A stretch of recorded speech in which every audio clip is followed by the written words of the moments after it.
2015년 중국은 무언가 잘못됐다는 사실을 깨달았습니다. 중국은 경이로운 속도로 성장하고 있었습니다. 세계의 공장으로서 무궁무진한 인적 자원과 고도화된 산업 기반을 갖추었고 저렴한 노동력을 바탕으로 세계의 자원들이 모두 중국으로 모였습니다. 그러나 중국 경제에는 심각한 문제가 있었습니다. 어느 순간부터 국가 부채는 높아지기 시작했고 노동 임금의 급격한 상승과 노동 인구의 감소와 같은 문제들이 발생했습니다. 그리고 중국이 누리고 있던 이익들은 오히려 손해로 바뀌기 시작했습니다. 그리고 중국은 이 문제를 해결할 방법을 찾기 시작합니다. 그리고 문제를 찾았습니다. 바로 노동력이었죠. 저렴한 노동력만으로 발전해온 구조는 곧 노동력이 저렴하지 않게 되면 모든 것이 끝나는 구조였습니다. 노동임금을 억제할 수 없었습니다. 노동임금은 인플레이션에 따라 상승할 수밖에 없는 구조였죠. 그렇다면 정답은 간단했습니다.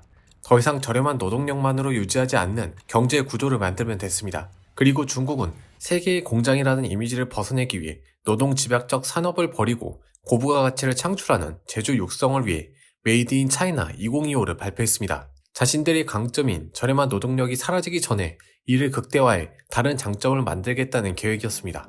그러나 이것은 전혀 새로운 것이 아니었습니다. 이미 많은 국가들이 고부가 가치 산업을 가지고 있었습니다. 그리고 중국의 발표는 국가가 직접 나서서 시장에 적극적으로 개입해 이것들과 경쟁을 선언한 것과 다름없었죠. 그럼에도 중국은 국가의 생존을 위해 하루빨리 변화해야겠다고 인식했습니다. 이것은 결과를 중요시하는 상황으로 이어졌으며 때론 절차와 과정이 무시되어 국제사회의 비판을 받았습니다. 그리고 그 경쟁에는 미국도 포함되었습니다.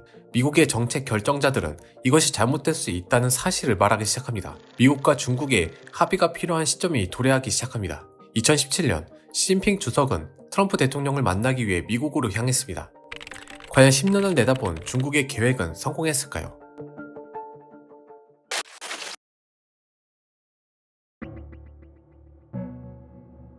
플로리다 마라라구의 트럼프 별장에서 두 국가의 정상은 회담을 개최했습니다.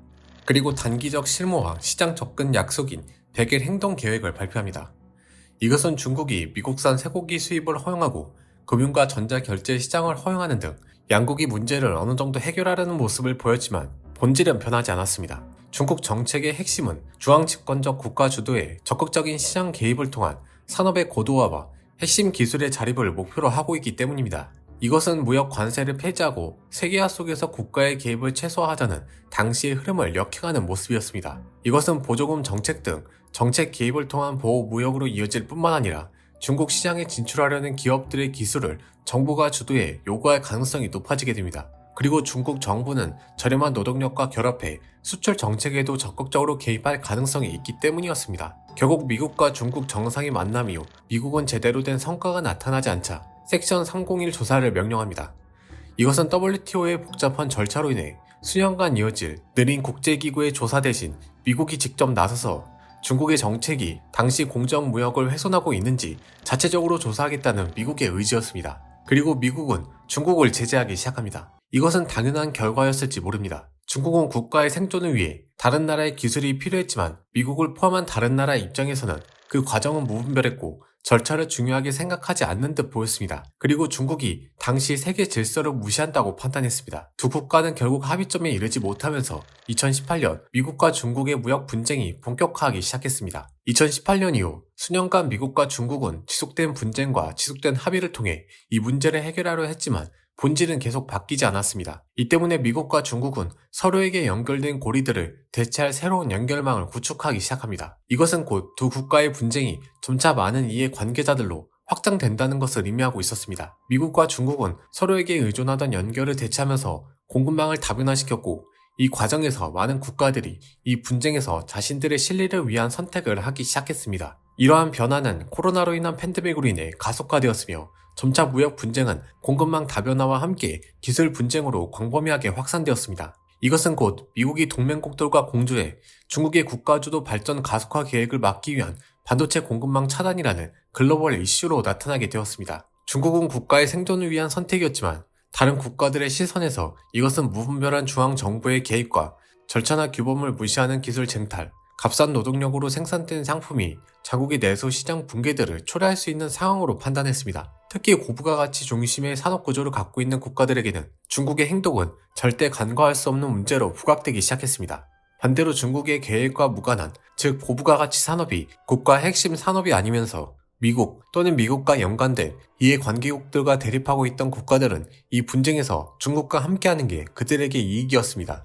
그리고 이들 국가는 중국과 함께하며 새로운 세력을 구축하기 시작합니다. 이것은 크링크로 불리는 반서방 연대의 핵심 주축의 부상으로 이어집니다. 이 과정에서 중국과 미국을 무조건 따르지 않는 자신만의 국력과 자원을 바탕으로 최대의 이익을 실현하고자 하는 인도와 브라질 같은 제3세계도 등장하며 세계는 더욱 복잡해지기 시작합니다. 소위 블루팀, 레드팀, 그리고 제3세계로 이루어진 다자주의의 출현이 점차 현실화되며 이 안에서 더 많은 연대를 구축하기 위해 미국과 중국, 그리고 각국의 이해 관계자들은 경제적 또는 정치적 이익을 위한 행동을 지속합니다. 중국은 공급망 다변화를 확장시키기 위해 이해 관계자들에게 투자하며 그들을 자신의 편에 세우고 싶어 했으며, 반대로 미국은 중국의 위협에 맞서 중국의 확장을 저지하기 위해 지속적으로 움직였습니다. 현재에 이르러 중국은 미국의 공급망 차단을 어떻게 해결해야 할지 방법을 터득하기 시작했습니다. 미국과 직접적으로 연결되어 있는 부분들을 이용했고 동맹 간의 협력은 완벽하지 않았습니다. 인도와 브라질처럼 미국에게 무조건적으로 동조하지 않는 국가들도 존재했으며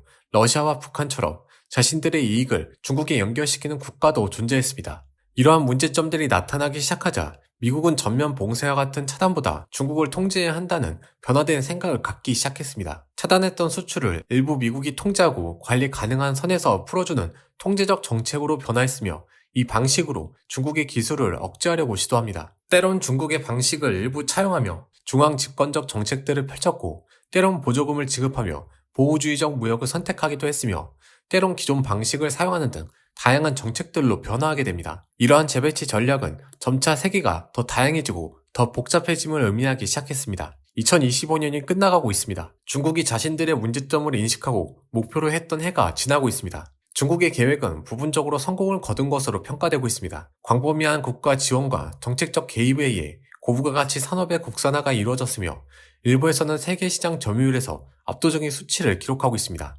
왜곡된 경쟁이었지만 결과적으로 중국은 성공했습니다. 그러나 미국과 경쟁이 본격화되면서 발생된 분쟁으로 일부 첨단 산업들에서는 여전히 두각을 나타내지 못하고 있습니다. 결국 완벽한 성공도 그렇다고 완벽한 실패도 아니었습니다. 2025년 중국은 자신들의 목표를 완벽하게 달성하지 못했다는 사실을 깨달았습니다. 그리고 더욱 복잡해진 세계에 맞춘 자신들의 두 번째 목표 전략을 제시합니다. 중국은 차이나 스탠다드 2035와 롱레인지 오브젝티브 2035를 통해 단순히 고부가 가치의 생산을 늘리는 데 그치지 않고 한 발 더 나아가 국제적 표준을 이끌기 위한 표준화와 장기 목표를 통해 산업계 전반의 규칙을 바꾸기 위한 국가의 행동 전략을 제시합니다. 이것은 중국이 단순히 기존에 있던 것들을 만드는 단계를 넘어 새로운 규칙을 정하고 규범을 확산시키기 위한 전략적 전환을 의미했습니다. 이것은 메이드 인 차이나 2025에서 실패했던 부분들을 보완하는 조치이자 다른 국가에 의존하지 않는 더 강한 자립적인 경제 구조와 더 완벽한 자립적인 산업 구조를 만들겠다는 게 핵심입니다.